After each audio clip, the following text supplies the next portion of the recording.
It's day 46 and today we're looking at 1530 and this is the year that Cardinal Wolsey passes away, as predicted by the legendary Mother Shipton. So let's start with Mother Shipton. No one even really knows if this lady actually existed, and I will do another video on her at some point because she's very interesting. The only evidence we have for this prophetess, witch, whatever you might want to call her, is a pamphlet published in 1614 called The Prophecies of Mother Shipton from the reign of Henry VIII. So she's supposedly alive during Henry's reign. Now in 1530, when she hears, also the pamphlet says, when she hears that Cardinal Wolsey, who's the Archbishop of York and has been since 1514 but has never visited York, is going to make his way back there, she says he will see York, but he will never actually get there. So was she right? Let's see what happens.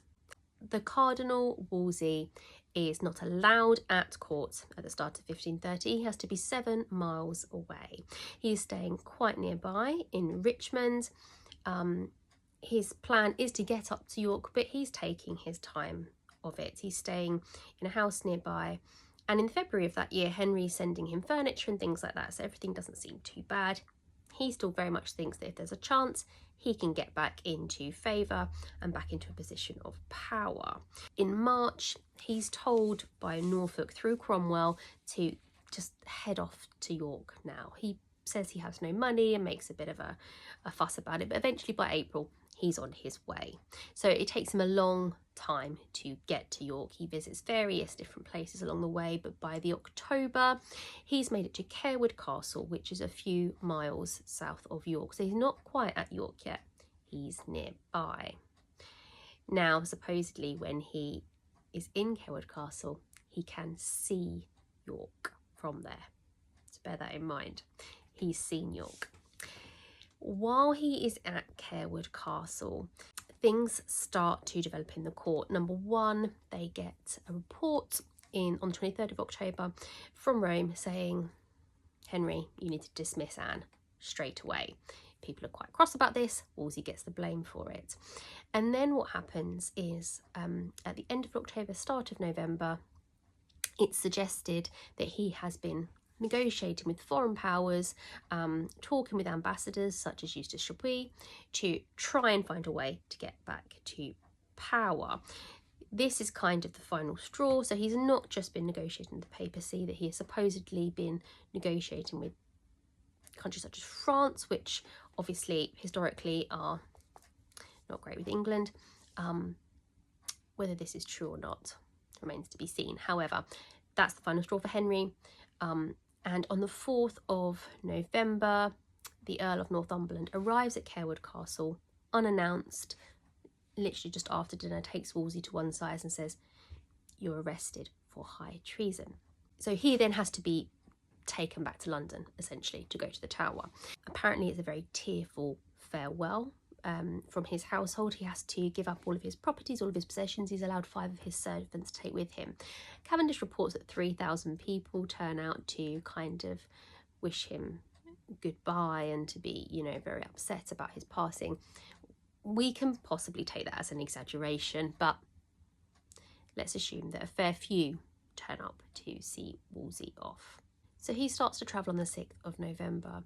By the 8th of November, he reaches the Earl of Shrewsbury's house in Sheffield, and he's there until the 24th of November, and he becomes quite ill. He has dysentery. Now, a big group of men turn up to basically escort him to the Tower. He's still gradually travelling, but by the end of the month, by the 28th, he apparently can barely stay upright on his mule that's carrying him. So he's got lots of men with him. He's making his way there gradually, but he's very, very ill at this point. 26th of November, he arrives at an abbey to rest, and apparently he says to the monks that he's come here to lay his bones. So he believes that this is the end for him. 29th of November, he makes his confession. He sends word to Henry that he hopes he will renounce any Lutheran heresy that's going on. So he's worried about that to his last moments. And he falls into a coma and passes away at 8 a.m. We don't know exactly what he died of. We know he had dysentery, but it suggested that it could have been a diabetic coma that he fell into, because some of his other symptoms point to maybe having had diabetes. He also hadn't been eating because it was a time of fasting, so that may have sort of, if he did have diabetes, led to this coma that he fell into. He had a huge tomb that had been commissioned. It wasn't quite finished, but he didn't get to have that. Henry took that for his own use. What of Mother Shipton?